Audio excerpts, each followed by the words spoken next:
So now I'm going to run through the main varieties of wine. So let's start off with sparkling brut. So in a sparkling brut, you'll get aromas of citrus, of strawberry, of toast, and of almond. And sis, if you like sparkling wine, you got exquisite taste. So next, we're going to talk about Pinot Gris or Pinot Grigio. There is a difference. So Pinot Gris will give you flavors and aromas of apple, of peach, of citrus, versus Pinot Gris from Northern Italy. Ooh, let me back up. Shh. So now let's talk about Pinot Gris or Pinot Grigio. There is a difference. So Pinot Gris will give you flavors of yellow apple, you'll get peaches, you'll get grapefruit, and Pinot Grigio is specifically from Northern Italy, and you will get a style of wine that is a lot more mineral earth driven and very dry.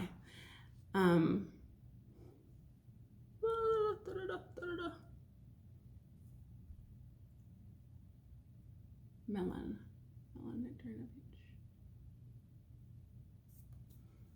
The next wine is Pinot Gris and Pinot Grigio. There is a difference. So Pinot Gris is going to give you flavors and aromas of citrus. So that will be lemon, grapefruit, you'll get melon, you'll get peach, you'll get nectarine, versus Pinot Grigio from Northern Italy is a very mineral earth driven dry wine. And then the Pinot Grigio you find in the United States from US producers is sort of a hybrid in between the Pinot Gris and the Northern Italian Pinot Grigio style.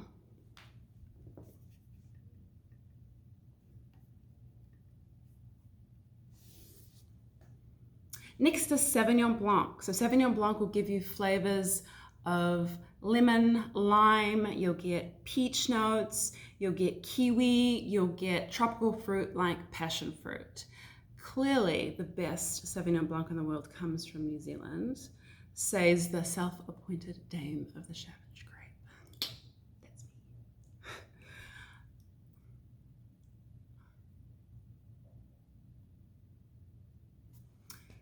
Next wine and final white wine is Chardonnay. And Chardonnay is the most planted white grape in the world. And Chardonnay will give you flavors of yellow apple, you'll get citrus, you'll also get tropical flavors like pineapple and mango, and you will get a butter flavor. So as we were talking before about secondary flavors that come from winemaking, butter is one of those aromas and flavors.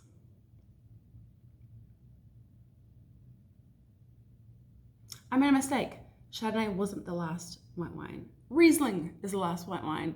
And this is just awful because I love Riesling. Riesling deserves a Riesling gives you such an awesome span of flavors when it's done really well. So you can get beeswax, you can get floral jasmine, you can get citrus, so all of your lemon, lime, grapefruit, you can get more sort of tropical flavors.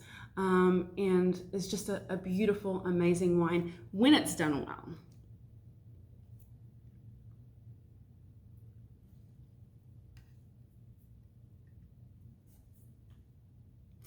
Now on to the blush. Now we're on to rosé. And rosé for the most part is made from 3 grapes.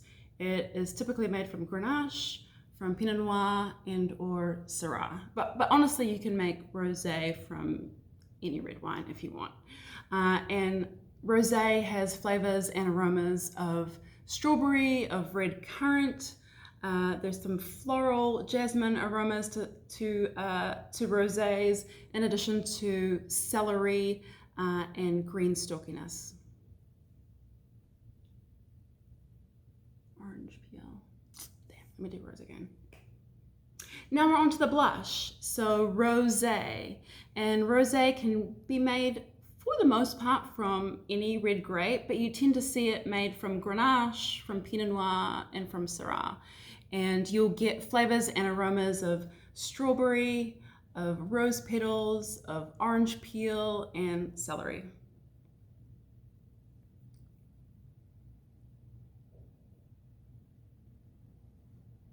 Now on to red wine, Pinot Noir. Pinot Noir will give you flavors and aromas of red cherries, of strawberries, raspberries. You get cloves and mushroom, earthy type of flavors. And the best way that I can kind of describe that is just imagine that you have a raspberry and you drop it on the ground and a little bit of like soil or dirt gets on it, but you don't have water to like wash it off, but you really, really want to eat that raspberry, so you just pop it in your mouth. To me, that's what great Pinot Noir tastes like.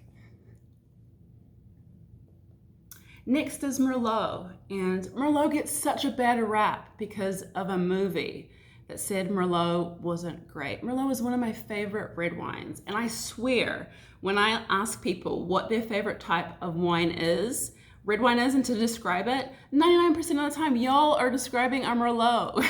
So Merlot has flavors and aromas of plums, of blackberries, there's leather, there's cocoa. Merlot is just like, Merlot's a smooth operator. It's just a beautiful, luscious, opulent wine when it's done well.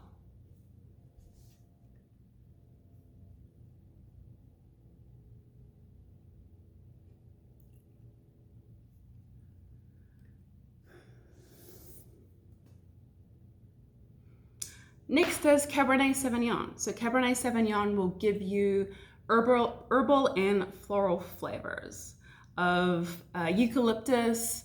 You can get some green cedar.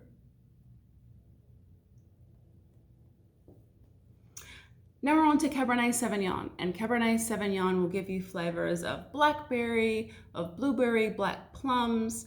You'll get some spice, you get some licorice, in addition to cedar. And I'll give you a little fun fact. Cabernet Sauvignon is the baby of Sauvignon Blanc, the white grape, and Cabernet Franc, the red grape.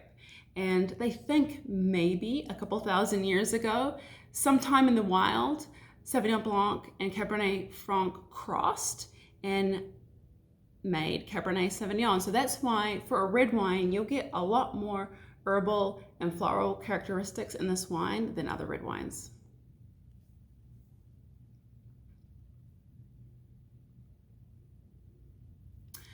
And last but not least, Syrah or Shiraz. So let me start by saying that Syrah is a beautiful, amazing red grape and wine that will give you flavors of blackberry, of